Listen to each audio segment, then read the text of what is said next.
Picture this. You wake up. The light through the window is soft and gold.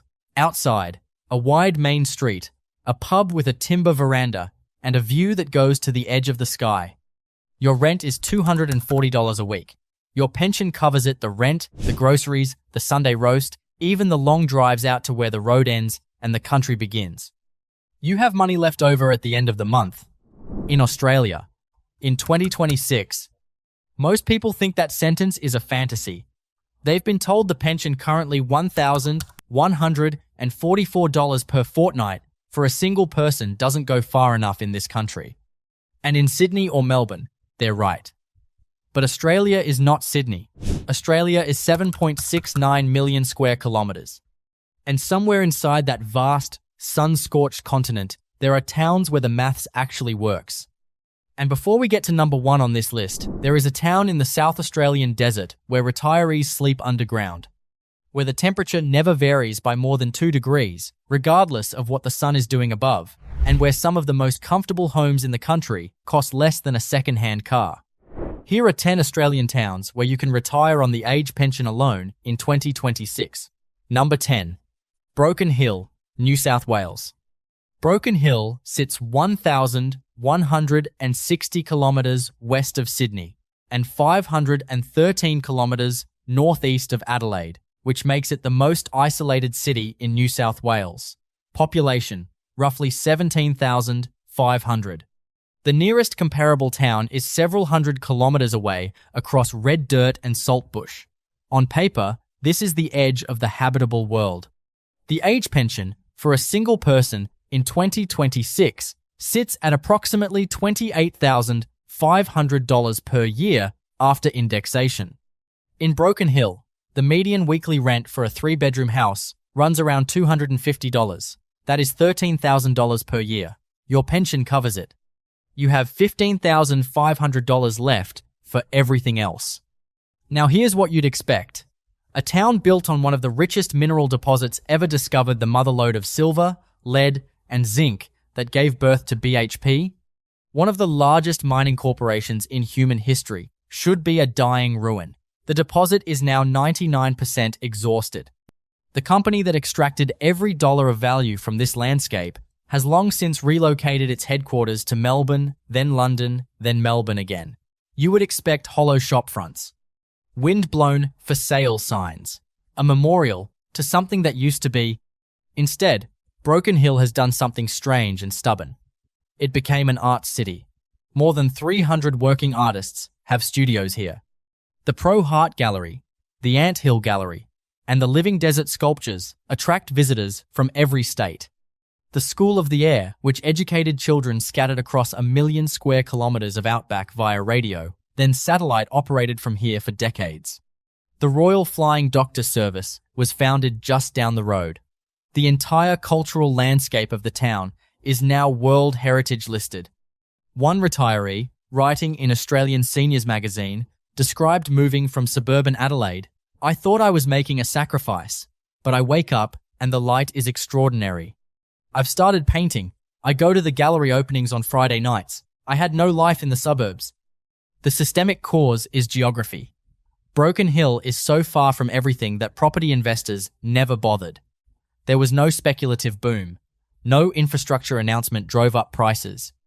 The town's value stayed attached to actual wages, rather than to speculation, which in Australia's current market is about as rare as the minerals they use to dig out of the ground. The cruel irony is worth sitting with. The company whose wealth built half of Australia extracted every dollar from this town and left. The people who stayed built something the company never could. The trade-off is real. The nearest major hospital is in Adelaide, 5 hours south. A serious medical emergency means a Royal Flying Doctor flight or an overnight drive. Isolation is not metaphor here. It is the actual condition of daily life. Know what that means before you sign a lease. Up next, a town with a lake that turns an impossible shade of blue every November and median rents that would make a Melbourne renter physically unwell. Number 9. Mount Gambier, South Australia. Mount Gambier is 430 kilometres southeast of Adelaide, built around the crater rim of an extinct volcano. Population, approximately 28,000. making it the second largest city in South Australia. This is not a remote outpost. This is a proper regional city. 4 supermarkets, 2 hospitals, a TAFE, a functioning CBD, and a Bunnings large enough to get lost in. Median weekly rent, approximately $320. Median house price, around $285,000.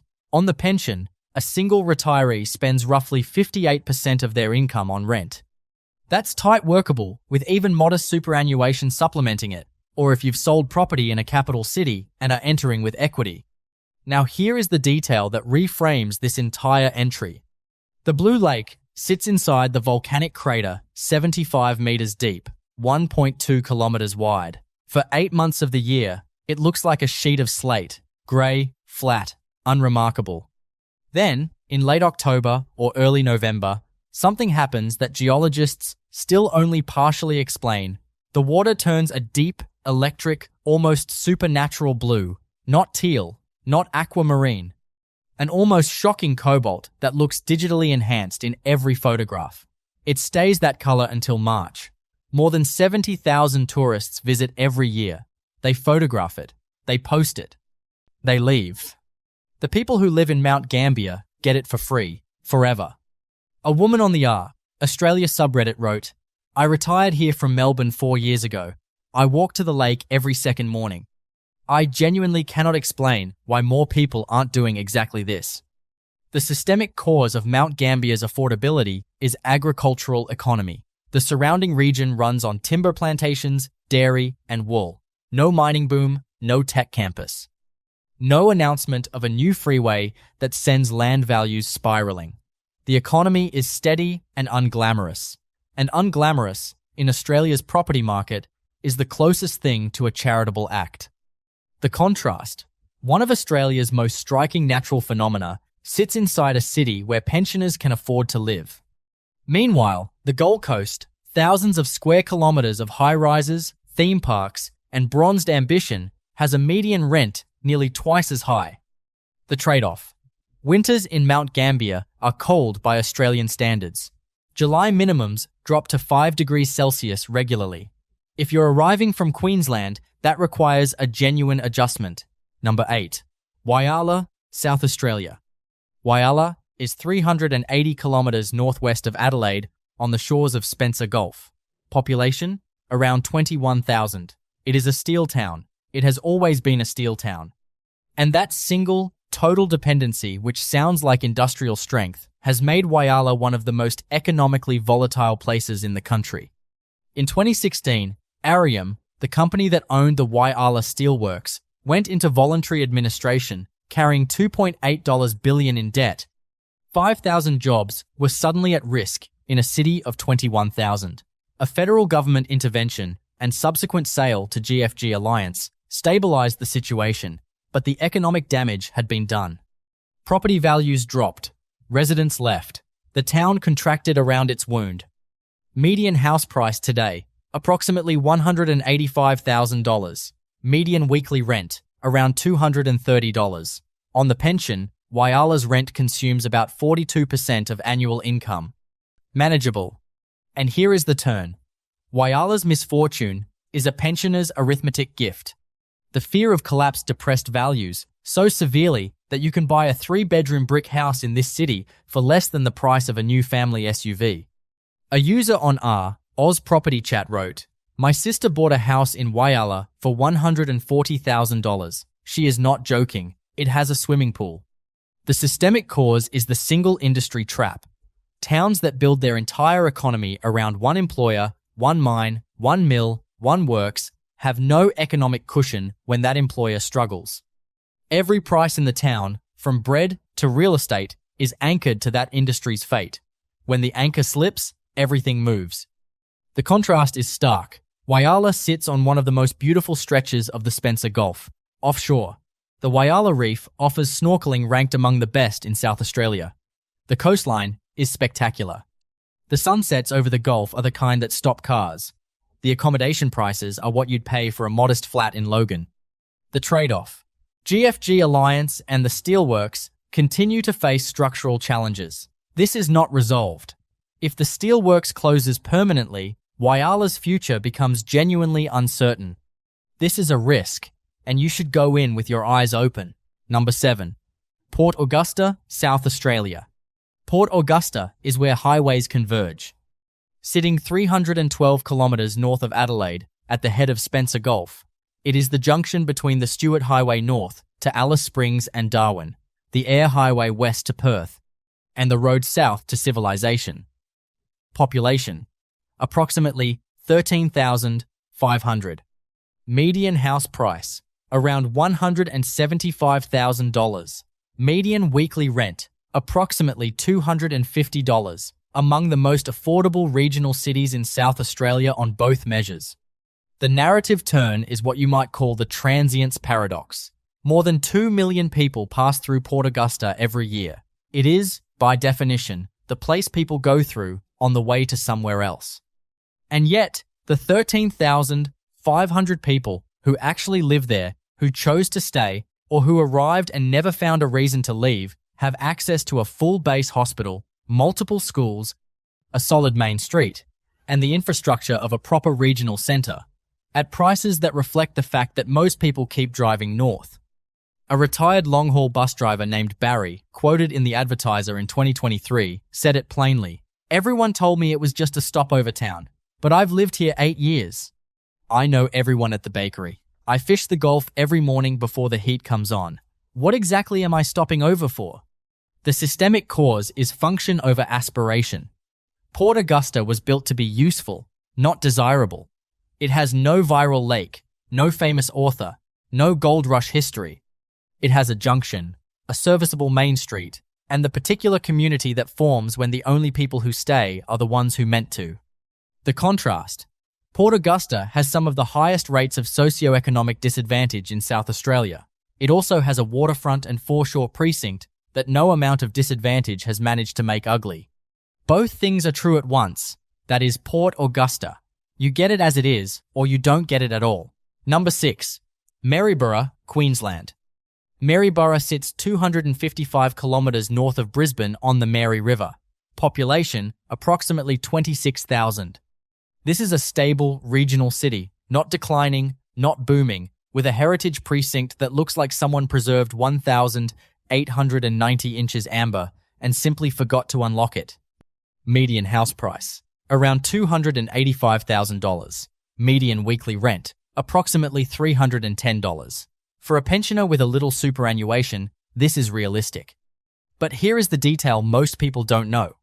P.L. Travers was born here in 1899. The woman who invented Mary Poppins, the magical nanny, the flying umbrella, the chalk pavement adventures, came from Maryborough, Queensland, a river city that processed wool and timber for the British Empire. There is a bronze statue of her on the main street. The heritage buildings surrounding that statue were constructed when Maryborough was one of the most important ports in Queensland, a city that believed in itself with the confidence of imperial expansion. Then Bundaberg grew. Then Hervey Bay grew. Maryborough became the second city in a region that once considered it first. A retiree on the Whirlpool forums wrote, "I moved here from the Sunshine Coast and cut my weekly rent by $280. Same subtropical weather. Better buildings. Nobody's heard of us, which suits me down to the ground." The narrative turn. Maryborough's economic eclipse, which felt like slow defeat to those who lived through it, preserved its Victorian and Edwardian streetscape in a way no heritage law could have engineered. Nobody had the money to demolish the old post office and build a glass tower. Nobody could afford to replace the riverside warehouses with apartments. The town stayed beautiful by accident. Economic failure as an act of architectural preservation. The systemic cause is the bypass. When the Bruce Highway shifted, economic gravity went with it. Maryborough stopped growing. And static growth in Australia's property market is, for those who can find it, very close to a gift. If you're still watching, good. Because we're about to reach a town that was once wealthier than Brisbane, and then, 2 entries after that, the underground city I promised you at the very beginning.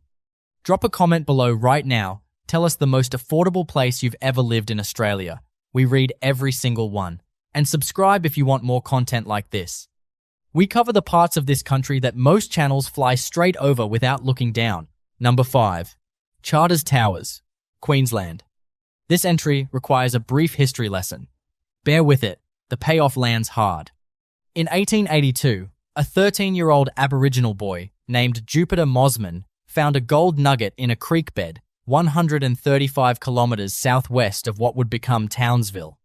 What followed was one of the most ferocious gold rushes in the history of the Southern Hemisphere. Within 17 years, the town of Charters Towers had a population of 30,000 people. It had its own stock exchange, the only one outside a capital city in Australia. It had gas lighting, running water, an opera house seating 800, 26 functioning banks, 90 hotels. It was called the world by its residents because they said you could find everything worth having right here. Everything. The world. The gold ran out. Within 2 decades, the population collapsed by 2/3. The stock exchange closed. The opera house went silent. Every bank withdrew. The hotels thinned to a handful. By 2026, Charters Towers has a population of approximately 8,000, a median house price of around $225,000, and a weekly rent of approximately $290. A Reddit user on Queensland wrote, "I moved here from Brisbane 4 years ago. I walk past the old stock exchange building every morning on the way to the bakery. There are pigeons living in the roof now. It is the most Australian thing I have ever personally witnessed." The narrative turn is not about the decline. The decline was inevitable. Every gold rush ends. The turn is what you're walking through every day when you live here. Charters Towers was built for a city of 30,000 at its most confident and flush. Its public buildings, its veranda-head commercial blocks, its town hall, its churches, all were built at a scale that assumed perpetual prosperity. The 8,000 people living there now inhabit an architectural shell designed for a place 4 times their number. Every building is a monument to a fortune that arrived, was extracted, and departed. The systemic cause is monoculture extraction, the same disease as Whyalla, but a century earlier. When the only reason your city exists leaves, the city doesn't collapse. It just stops believing in itself. And a city that has stopped believing in itself is, for a retiree on a fixed income, extraordinarily affordable. The cruel irony close. The old stock exchange building, where fortunes were made and lost in 20-year frenzies, is now a heritage-listed tourist attraction. Visitors pay $18 to tour it. The admission fee goes to the local historical society. And, speaking of things built in unexpected places, number 1 is nearly here. But there are 2 more entries that deserve your full attention first. Number 4. Colac, Victoria. Colac is 150 kilometers southwest of Melbourne, between the Otway Ranges and the volcanic plains of Western Victoria. Population, approximately 13,000. It is not remote. It is not dramatic. It is by the standards of Australian country towns, quietly, durably livable. Median house price, approximately $335,000 higher than others on this list, but with critical context, you are 150 kilometers from Melbourne's CBD.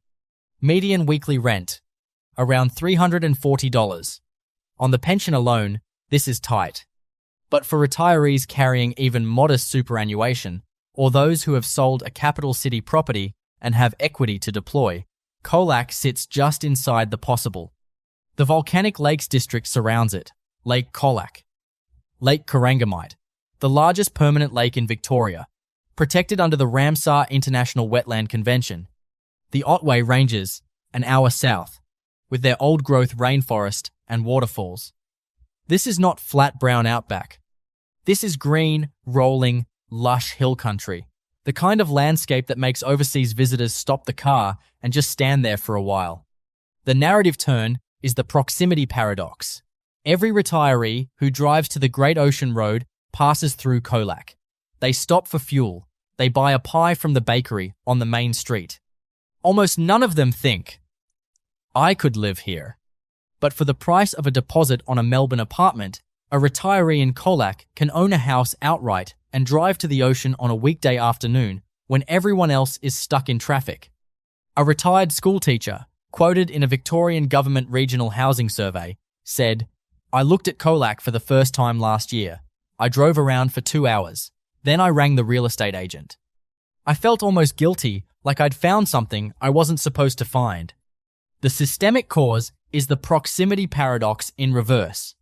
Colac is close enough to Melbourne to feel connected. There are line trains running daily, but just far enough that Melbourne's speculative market has not swallowed it.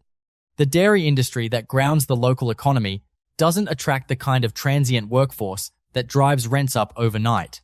The trade-off deserves honesty. Colac has among the highest rates of youth unemployment in regional Victoria. Moving to a community in that position isn't a neutral act. You're entering a social fabric that has its own pressures, and the relationship between a retiree arriving from the city and the community they're entering is worth thinking about before you sign anything. Number 3. Queenstown, Tasmania. Queenstown sits 250 kilometers west of Hobart, in a river valley surrounded by hills that belong on another planet. Population: approximately 1,700 people, one of the smallest entries on this list. One of the most extraordinary places in Australia. Median house price in Queenstown: approximately $120,000. Median weekly rent: around $180.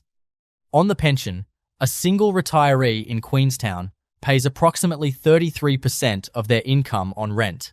Financial planners consider 30% the benchmark for housing stress. Queenstown sits just above that threshold in Tasmania for $180 a week. Now for the turn that earns this entry its position. For nearly a century, copper mining at the nearby Mount Lyell mine produced sulfur dioxide emissions and acid runoff so concentrated that the surrounding hills were stripped completely bare. Every tree, every shrub, every blade of grass, gone. The acid leached into the soil.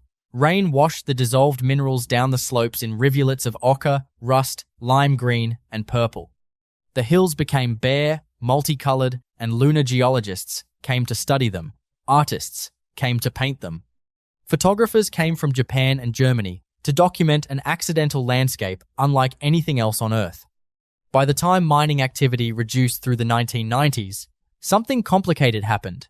Some vegetation began to return, and locals, understanding what was at stake for their tourism economy, successfully petitioned to keep management practices that slowed the regrowth.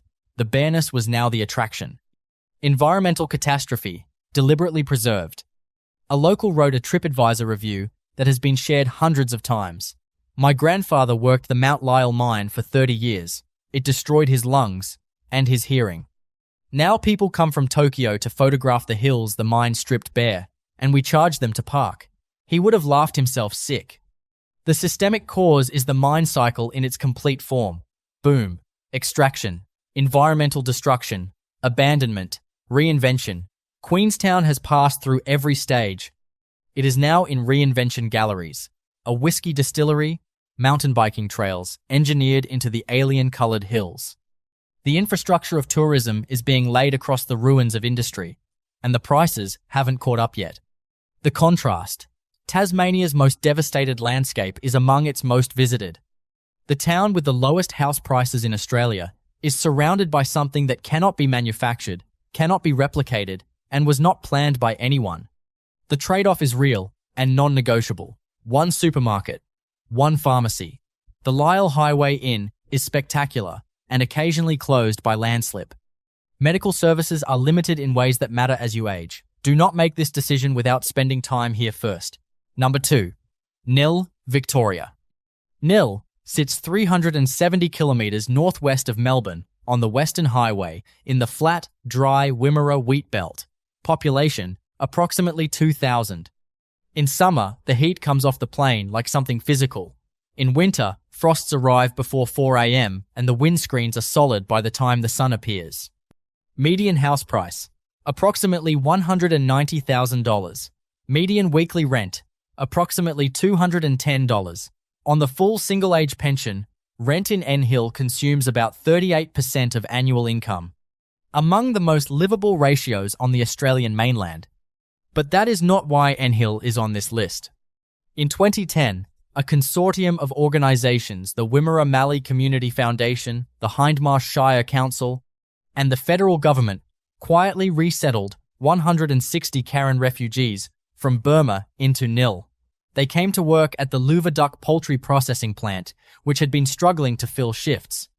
The Wimmera, declining in population for a decade, needed workers. The Karen community, in refugee camps along the Thai-Burmese border, needed a future. Here is what happened next. The N Hill Primary School had been declining.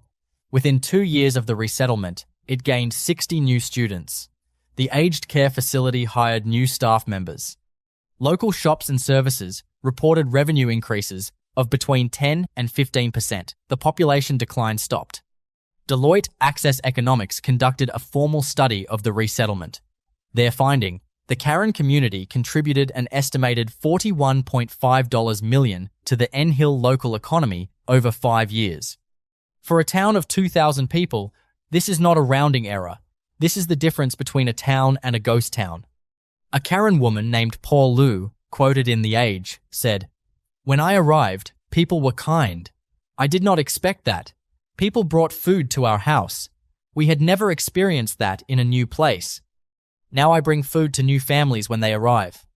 The systemic cause was a deliberate decision made in a regional council office against demographic trends, against the advice of people who believed small rural towns were beyond saving. One decision, 160 people. One community finding itself again through an encounter with another community finding its feet. The contrast. Nil was invisible, a highway town, a dot you passed through on the way to Adelaide. Then 160 people arrived from the other side of the world, and the school had children again, and the supermarket had customers again, and the main street had lights on after 6 p.m. Today, Karen families make up approximately 8% of Nil's population. A Karen Australian has played for the local football club. The school runs an annual Burmese food night. And in a park at the centre of town, the Karen community has planted a garden of plants brought from Myanmar, things with no business growing on the Wimmera Plain, rooting themselves in foreign soil anyway, blooming every year without asking for permission. And now, the underground town, the one I told you about in the first 2 minutes. The one where the maths of retirement doesn't just work, it inverts every assumption you have about what a good life in this country requires. Number 1. Coober Pedy, South Australia. Coober Pedy is 850 kilometres north of Adelaide on the Stuart Highway. Population: approximately 2,500 people, representing more than 40 nationalities: Greek, Croatian, Serbian, Italian, Lebanese, Aboriginal, Afghani, Pacific Islander, Filipino, an accidental multiculturalism, born of the one thing that brought everyone here. Population: approximately 2,500 people. It produces between 70 and 80% of the world's opals. It has been used as a filming location for Mad Max, Beyond Thunderdome, Pitch Black, and The Adventures of Priscilla, Queen of the Desert, because the landscape surrounding it is so stripped and cratered and bleached that filmmakers use it as a stand-in for other planets, not as a stylistic choice, because they couldn't build a set that convincing. And approximately 70% of Coober Pedy's residents live underground. Not in basement suites, not in converted cellars, underground.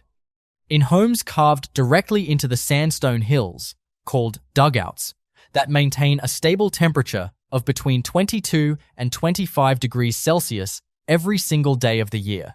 No heating, no cooling, no ceiling fan required. Above ground, summer temperatures in Coober Pedy regularly reach 47 degrees Celsius. In January 2019, the Bureau of Meteorology recorded 50 degrees. The surface is so hot that road tar buckles. Residents do not walk outside between 10 a.m. and 4 p.m. The surrounding plain looks like the surface of Mars because there are 1.7 million mullock heaps scattered across it, conical piles of spoiled dirt, marking every place someone dug for opal and found nothing. From the air, they stretch to every horizon. Underground, 23 degrees. Constant. Silent. The sandstone walls absorb no heat in summer, release none in winter. The same quality that made early miners choose to sleep in their shafts rather than canvas tents in the 1910s is the quality that makes retirement here, in 2026, an act of quiet genius. Median price for a livable, established dugout in Coober Pedy, between $80,000 and $150,000. Median weekly rent for a dugout, between $150 and $200.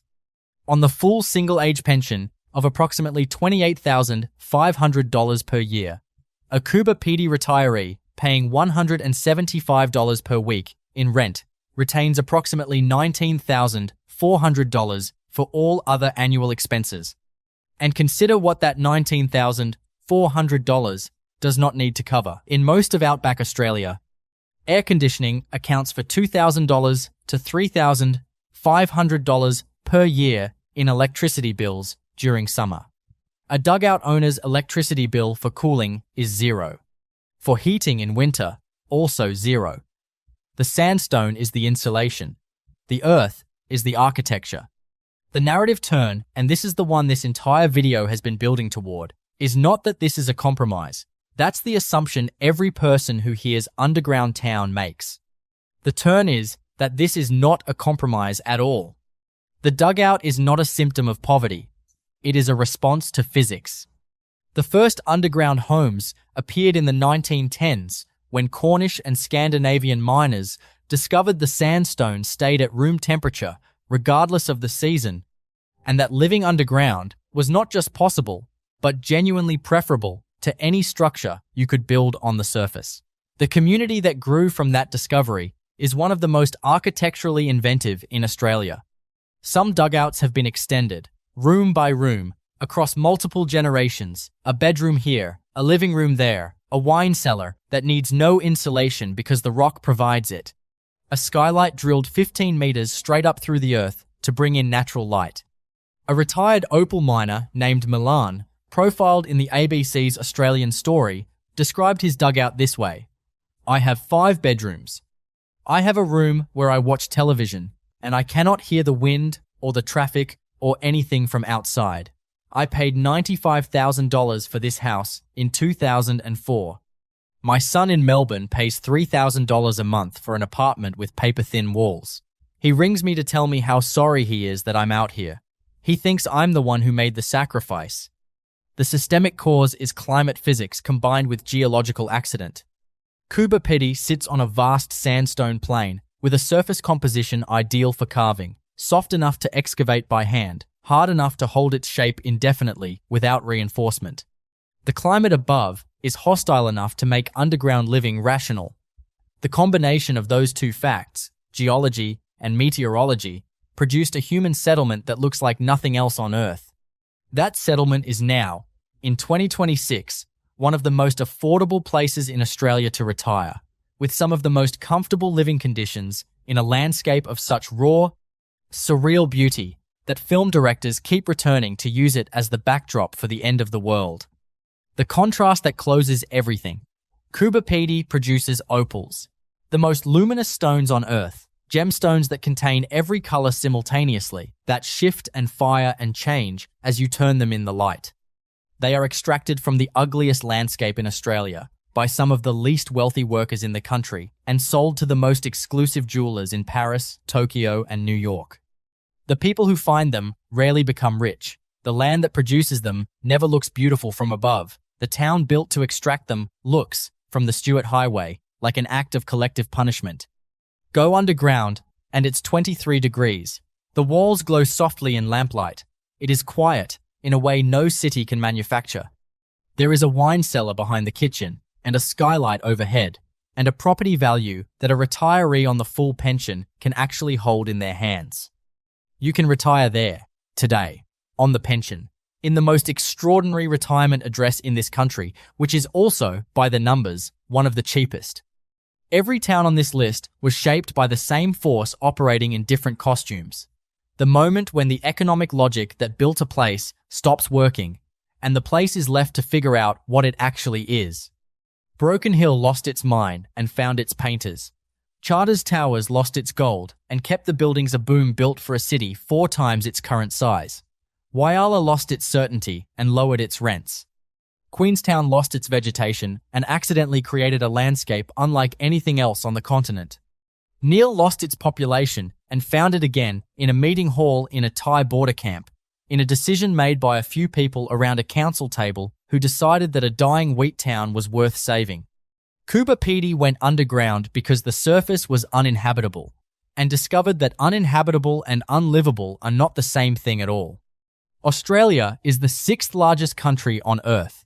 Its people concentrate into 4 coastal cities, with a density that makes an enormous country feel crowded and a generous pension feel insufficient. But the pension doesn't change based on where you deposit it. The number is the same whether you're paying $650 per week in rent in Parramatta or $175 per week underground in the South Australian desert. The variable is the town, not the check. Every person who retires to one of these places is making a quiet bet that livability doesn't require expense, that community doesn't require density, that a good life doesn't require a view of a harbour foreshore. Some of those bets don't pay off. Some pay off in ways that are genuinely difficult to measure. What are you actually paying for, and what would you genuinely lose if you stopped? Drop a comment below and tell me which town on this list surprised you most. I'll reply to as many as I can read. Subscribe if you want more content like this. We cover the parts of Australia that most channels fly straight over at 35,000 feet. And if you know someone thinking about retirement in this country, send this their way. It might change the conversation they're having.